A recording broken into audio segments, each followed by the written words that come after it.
everyone, this is Mrs. Kirk again. Just checking in with you to go over our third day of lessons here. This is going to be 13.3 CTS to describe the graph. Now I just want to remind you that this was a document on WITS where you can just print back to back, and this will be the back of that document. I think I figured out how to prevent the interruptions in the video. I have now changed my phone to be on airplane mode and turned off the Wi-Fi, so I hope that'll help in preventing interruptions. But anyways, here we go. Let's try this out. So here's my 13.3 notes. I'm going to go over completing the square with you, and based on how the equation looks at the end, we can decide if it's going to be an ellipse, a point, or no graph at all. So I'm going to use this as my key or my reference here. If I have a problem where it's greater than 0, it should be an ellipse. If it's equal to 0, it'll be a point. And if it's less than 0, you'll have a no graph. So let's see, the directions say describe and graph each of the following. Describe the graph of each of the following. If it's an ellipse, find the center, A, B, and C. If it's a point, name it. And if there's no graph, just state so. All right, so here we go. I'm going to walk you through question number 1. And again, feel free to pause the video at any point in time, because I'm going to go through this, with the assumption that you have some remembrance of how to complete the square. This is all about completing the square. All these questions are completing the square, just like with that parabola unit. So the first thing I want to do in this question, because I have two things that are squared, you need to group the x's together and the y's together. So I'm going to write this down. I want to regroup the x's and y's. So that's the first thing you're trying to think about. So I'm going to rewrite my problem. I'm going to put the x's together. I've got 5x squared plus a 40x plus a 3y squared minus an 18y. And then I'm also going to move over that 73. Now I intentionally did not put the blanks in yet because I noticed that in front of my x I have a number. So at this point I'm going to factor out whatever that number is that's in front of the x. So I'm left with 5 parentheses x squared plus 8x plus a blank. Now I'm going to do the same thing with the y's. Whatever number's in front of the y, I'm going to factor that number out. So plus 3 parentheses y squared minus 6y plus a blank equals 73, and then I'm putting 2 blanks on this side. Okay, so now let's think about this. How do we figure out what goes in this first blank? You take half of 8 and square it. So half of 8 is 4. 4 squared is 16. Now normally over here I'd put a 16, but you got to remember, because there's a number in front of the parentheses, what do you do with these two numbers? You got it. You would multiply those numbers. So I have to figure out what 16 times 5 is, so maybe grab your calculators there. 16 times 5 would give me 80. Now in this blank, I'm going to take half of -6 and square it. Half of -6 is -3. -3 squared is 9, so that goes in the first blank. But I'm not putting 9 in this blank. What number do you think I'm putting in this blank? You got it. 3 times 9, so that's 27. So that's the trick to these questions. So to finish this off, I'm going to go ahead and continue factoring. This is 5. This factors nicely into x plus 4 quantity squared. Again, I know it's plus 4 because you just take half of the 8.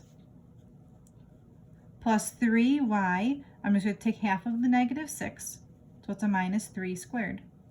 Grab your calculators, add these numbers together. That's 180. So now, I'm just going to take a moment and look what I've got here. I've finished completing the square, and I'm going to compare my number to the numbers that I boxed in the top of my notes here. The number 180, well, is that greater than 0? Is it equal to 0? Or is it less than 0? You got it. 180 is definitely greater than 0, so this is definitely going to be an ellipse.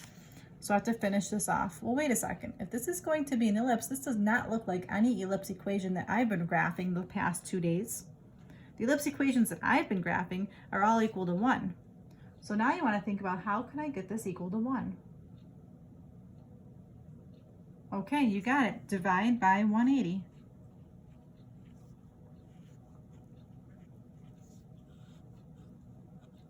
So So again, use your calculators to help you out. Just reduce 5 over 180, or you can take 180 divided by 5 and figure out what that would be, and that would give me my new denominator.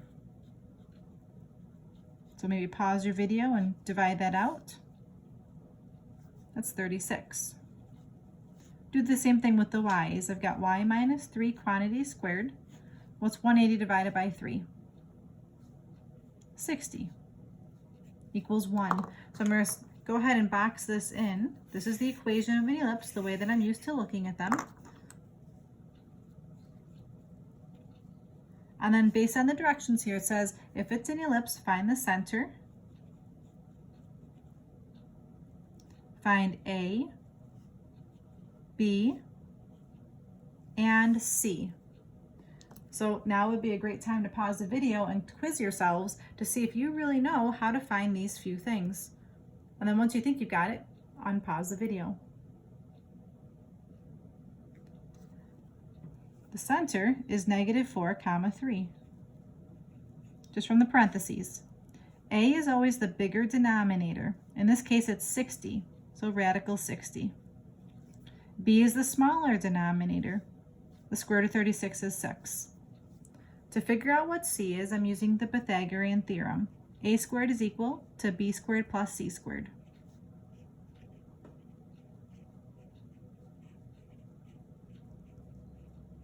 So I plugged in what I knew. This is 60 plus 36 is equal to C squared.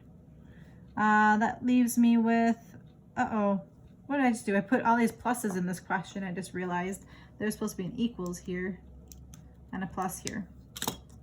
So this is my equals. Okay, subtract 36 to both sides. I get 24 is equal to C squared. So therefore, that reduces to be 2 radical 6. Did you guys get it right? I hope so. All right, great job following along, everyone. Now question number 2. Let's see how far you can get here. I'm going to start by grouping the x's and y's together. And again, maybe pause the video and then fast forward to the spot where you can check your answer. So I'm grouping the x's. I've got 6x squared minus 36x plus 4y squared plus 40y is equal to -178. Now I'm going to go ahead and take out the number that's in front of the x squared, so that's a 6.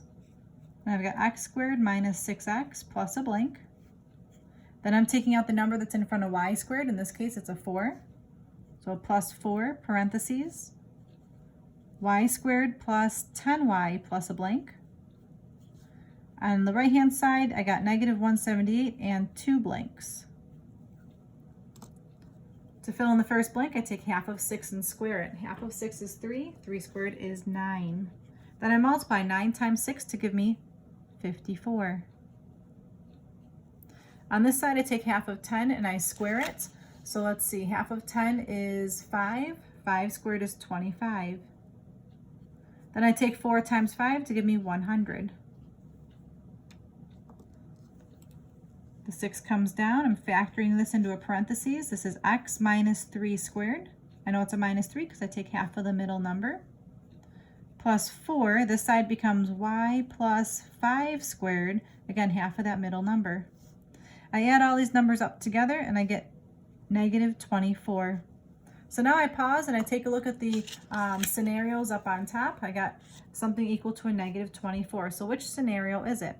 Is this number greater than 0? Is it equal to 0? Or is it less than 0? You got it, it's less than 0. So because it's less than 0, there's going to be no graph. So I'm going to make a note here. Since this is negative,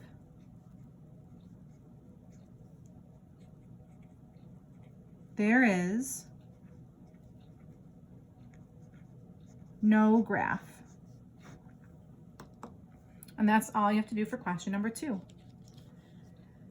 right, last question of the day, question number 3. As you can see, it's going to hopefully be an ellipse because I've got a nice little grid here for us to fill in. And the first thing I would challenge you to do would be to complete the square on the side of our paper here and see if you can get the correct equation. So I'm going to go ahead and start it on the side of my paper. I'm going to group the x's together. I'm going to group the y's together. And I'm going to move that 11 over. I'm going to take the number in front of the x. I'm going to factor that out. Take the number in front of the y, factor that out. Let's see, 4 and then y squared minus 4y plus a blank. I've got on the other side an 11 and I've got 2 blanks. To fill in the blanks, I take half of the middle number and square it. So half of 2 squared is 1. 1 times 9 would be 9 in this first blank on the right hand side. In this blank, I take half of -4 and square it. So half of -4 is -2. -2 squared is +4. 4 times 4 is 16. That's going on the right hand blank. Again, maybe you would pause the video to see how you are doing with this, completing the square. Let's see.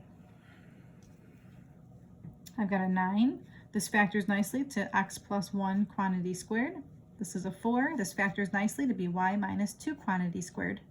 On the right hand side, you can add all of this together to equals 36. Again, it's supposed to be an ellipse, so what do I do to make this equal to 1? I divide by 36. So divide everything by 36, and that would be the equation of my ellipse. So I've got parentheses x plus 1 quantity squared over 4 plus y minus 2 quantity squared over 9 equals 1. So that's my equation of my ellipse, and now I can go ahead and graph every part of this. So again, maybe at this point, this would be a good time to possibly pause your video and see what you have mastered over the last 2 days. I'm going to continue on, but again, you can feel free to pause the video. Let's see. I'm going to start with the center here. The center is -1, +2. Let's see, denominators are a and b. A is always the bigger denominator, so in this case, a is the square root of 9, which is 3. B is the smaller denominator, so in this case, it's the square root of 4, which is 2. To figure out what c is, I'm going to use that Pythagorean theorem, a squared equals b squared plus c squared. Plug in what I know. 3 squared is equal to 2 squared plus c squared. That's 9 is equal to 4 plus c squared. So 5 is equal to c squared. So c is the square root of 5. And I'm going to use my calculator real quick just to figure out what decimal that is. 2.23, so I'll say about 2.2. So it's about 2.2. I'm going to need that later on. We're going to start plotting what I know. Let's see, -1, 2 is the center. All right, so to figure this out, I'm going to go and look at my equation here. The number underneath the x is telling me how far to go left and right. So left and right, 2 spaces, because the square root of 4 is 2. Underneath the y is going to tell me how high to go up and down. Underneath the y is the number 9. The square root of 9 is 3, so we're going up and down 3. Then I can look at my picture and figure out, does it open vertically or horizontally? My graph does open vertically because it's taller than it is wide. So that tells me these have to be my vertices, and the left and right pieces are my minor axes. So my vertices, I'm going to go ahead and just count on my graph paper what my vertices are. My vertices in this particular problem are -1, 5 and -1, -1. The endpoints of the minor axes are these 2 smaller points here. I'm just going to count those over, are -3, 2 and 1, 2. For the foci, again, the foci is the distance from, it's c units from the center. So I calculated over here, c was about 2.2. So I'm going 2.2 units away, and we're labeled at F for focus. 2.2 units away, labeled at F for focus. And I'm going to figure out what those coordinates are. So the coordinates are -1 from the center, -1, and then I added a radical 5 and I subtracted a radical 5 from the center. So the coordinates are -1, 2 plus or minus radical 5. I knew it was 2 because I'm using the center, and I just went up and down my c value. The length of the LR is a formula. That's 2b squared over a. 2 times 2 squared over 3, which is 8/3. Okay, I'm going to grab my calculator and see what that is. 8 divided by 3 is 2.6 repeating. So what does that tell me? Well, it tells me that my ellipse is supposed to be 2.6 repeating units wide, but I got to cut that in half to figure out how much to go in each direction. So let's see, 2.6 cut in half would be about 1.3 in each direction. All right, so on my picture here, I'm going to go 1.3 units. 1.3 about here, that's my lattice rectum. 1.3 is about here, my LR. 1.3 over here is my other LR, and 1.3 is my last LR. I'm going to go ahead and connect these outside points here just to make a nice ellipse. And again, at any point in this video, I'm going through this kind of quickly. Pause it and catch yourselves up. All right, the end points of the LR are the actual coordinates of the LR. Let's see, this is going to be a little bit tricky. I'm going to have to take my focus, which was up here, and I'm going left and right, 1.3 repeating. Well, I got to see what 1.3 repeating is. So I'm going to take this decimal, divide it by 2, and that's the fraction 4/3. So I'm taking that -1, I'm going to add and subtract 4/3, because that's going to tell me I'm going left and right 4/3. So for my endpoints in my LR, I'm taking -1 plus or minus 4/3, comma 2 plus or minus radical 5. So I figured that out because I took my foci, and all I did was I added that 4/3, which was that 1.3 repeating. So now I'm going to use my calculators to figure out what 1 plus 4/3 is. That's 7/3. So one answer is 7/3, comma 2 plus or minus radical 5. And then I'm going to figure out what, oh nuts, it was -1. Let me try that again. -1 plus, I'm going to go up and grab that fraction. Okay, it's supposed to be positive 1/3. My mistake, everybody. I mistyped it. So one answer is 1/3, comma 2 plus or minus 5, radical 5. And the other answer would be -1 minus, get that 4/3 again, -7/3. So I've got -7/3, comma 2 plus or minus radical 5. Again, those are really tricky to figure out because you have fractions to deal with and that square root. Just try your best. The length of the major axis is this vertical distance here. That's going to be 6 units. The minor axis is this horizontal distance here. That's going to be just 4 units wide. The eccentricity is a nice little formula, C over A. So this question is just the square root of 5/3. Domain is how far left and right the graph goes. The graph goes left from -3 to +1. And then the range is how low to high the graph goes, -1 to 5. All right, boys and girls, thank you so much for tuning in today to get your notes completed for this lesson. I greatly appreciate it. Feel free to go back and rewind.